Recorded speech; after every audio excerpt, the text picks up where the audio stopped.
Bonjour, mon cher élève. Мы продолжаем говорить про носовые звуки. Сегодня у нас в программе звук «он». В прошлый раз мы говорили про звук «ун». «Ом», «он» давала нам звук «ун». Сегодня поговорим о звуке «он».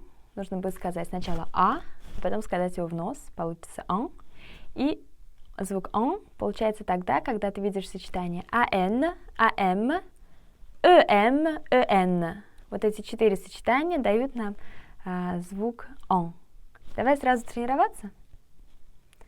Client, empire, 30, français, dentelle, diamant, argent, temps, devant, assemblée, banque, évian, ensemble, galant, goéland, lavande, gant, lentement.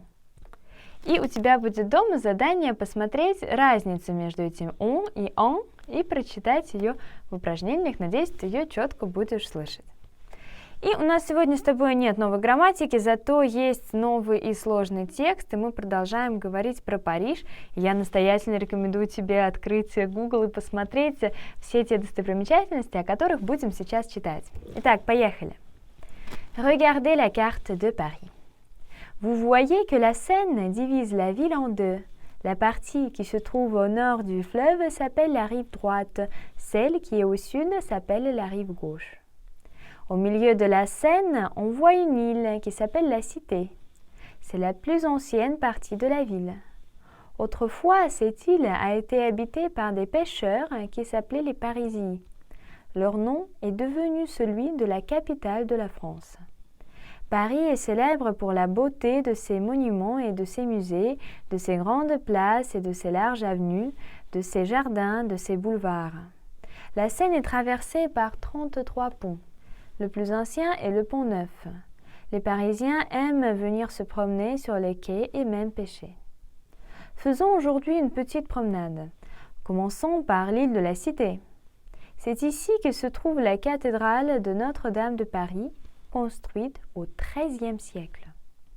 Quand il fait beau, le soleil entre dans la cathédrale par les vitraux multicolores. C'est un spectacle merveilleux. Du haut de ces deux immenses tours de Notre-Dame, on voit tout Paris. Quittons Notre-Dame, traversons la Seine, nous voilà au quartier latin. C'est le centre de l'enseignement. Ici se trouve l'université et plusieurs grandes écoles. Suivons le boulevard Saint-Michel et le domaine des étudiants.